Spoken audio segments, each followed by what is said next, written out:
नमस्कार, मैं सुप्रिया और आप देख रहे हैं 4 PM। देश में लोकसभा चुनाव का बिगुल बज चुका है और लोकसभा चुनाव की सरगर्मियां जोरों पर हैं, जिसको लेकर सभी पार्टियां अपनी अपनी तैयारियों में जुट गई हैं और अपने एजेंडों को लेकर जनता के बीच पहुंच रही हैं और जनता को लुभावने प्रलोभन देकर जनता को चुभाने में जुट गई हैं। बता दें कि माहौल चुनावी है, सभी पार्टियां लोकसभा चुनाव को जीतने के जद्दोजहद में लगी हुई हैं और अपने आप को मजबूत करने के लिए राजनीतिक पार्टियां एक दूसरे के साथ मिलकर चुनाव लड़ रही हैं और एक दूसरे को अपने पाले में मिला रही हैं।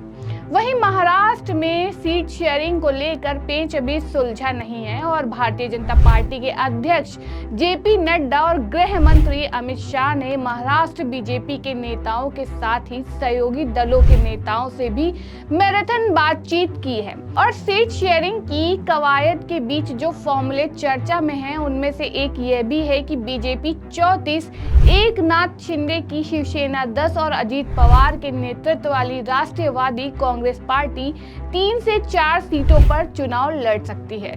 वहीं इस फॉर्मूले पर अब एनसीपी के वरिष्ठ नेता प्रफुल्ल पटेल की प्रतिक्रिया सामने आई है। बता दें कि अजीत पवार के करीबी पूर्व केंद्रीय मंत्री प्रफुल्ल पटेल ने इस तरह की चर्चा को गलत बताते हुए कहा है कि सीट शेयरिंग का अभी फाइनल फॉर्मूला नहीं निकला है और उन्होंने कहा है कि ये चर्चा हम सिर्फ 3 से 4 सीटों पर चुनाव लड़ेंगे सही नहीं है। प्रफुल्ल पटेल ने ये भी साफ किया कि हम इतनी कम सीटों पर चुनाव नहीं लड़ेंगे।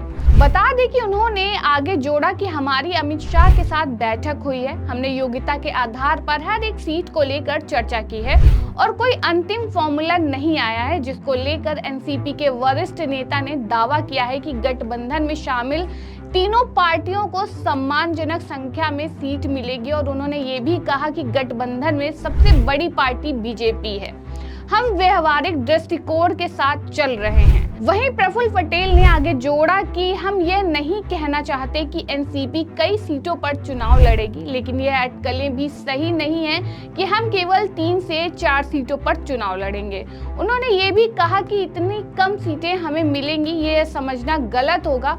गौरतलब है कि महाराष्ट्र में लोकसभा की 48 सीटें हैं। आपको बता दें कि बीजेपी के साथ एनडीए में एकनाथ शिंदे के नेतृत्व वाली शिवसेना और अजीत पवार के नेतृत्व वाली एनसीपी भी है। रामदास अठावले की आरपीआई पहले से ही थी। अब पेच यही है कि 2019 में अविभाजित शिवसेना ने बीजेपी के साथ गठबंधन में सूबे की 23 सीटों पर चुनाव लड़ा था।